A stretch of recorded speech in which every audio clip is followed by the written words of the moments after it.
grand compositeur emblématique du début de la Renaissance. Et c'est un compositeur qui est reconnu sur toute l'Europe, qui a été en Italie, qui a beaucoup voyagé et surtout qui a donné un souffle nouveau à la polyphonie. Avant lui, avec son maître Ockeghem, on écrivait plutôt de la musique à 3 voix, rarement à 4 voix ou à 5 voix. Et lui, il va vraiment installer une nouvelle forme de polyphonie qui va se poursuivre pendant tout le XVIe siècle.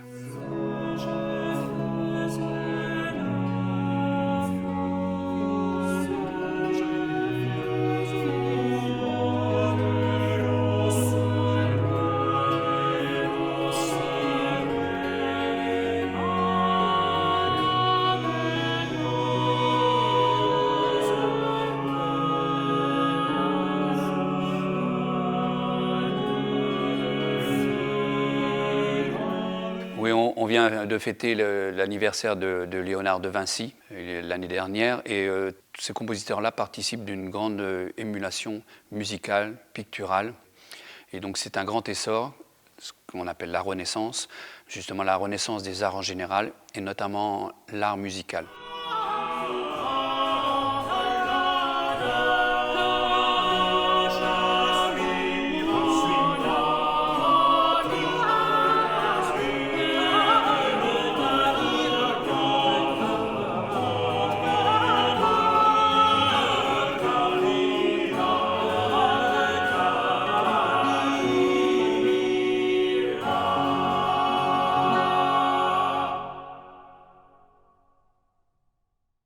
Donc nous avons pris le parti de prendre une édition en particulier, celle de Susato, ce grand éditeur-là, qui était aussi compositeur, arrangeur, avait toujours à cœur, quand il éditait un livre, qu'il y ait un thème qui traversait toute l'édition. Les formes sont les mêmes, tout est à 5 voix, 6 voix et une pièce à 7 voix. Dans les mêmes tonalités, la même humeur mélancolique, c'est ce qui caractérise Josquin-des-Prés, c'est la mélancolie.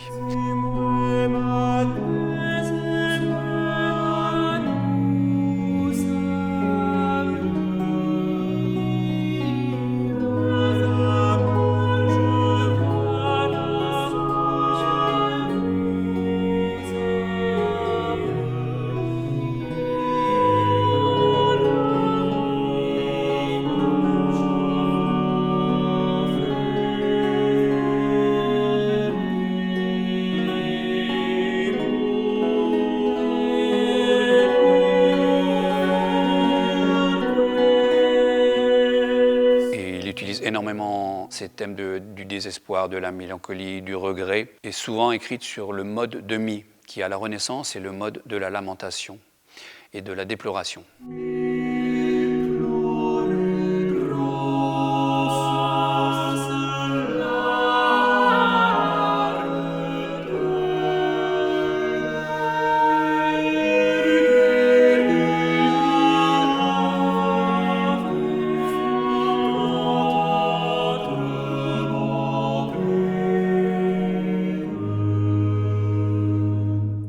On fait toujours un travail historique, même là on a vraiment bien travaillé sur la prononciation. Moi j'édite systématiquement toutes les partitions, en partant évidemment des partitions originales. Cette relation qu'il y a entre nous, ce jeu musical qu'il y a entre nous, on veut le partager. Donc la seule solution c'est d'être plus théâtral que ce répertoire ne le demande.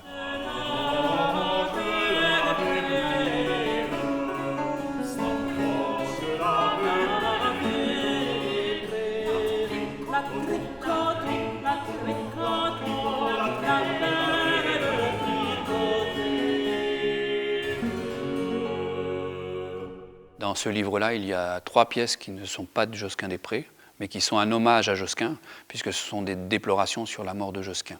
Donc là, on fait 2 déplorations, une de Gombert sur la mort de Josquin et une de Winders, voilà, qui était à 7 voix, qui est une pièce magnifique.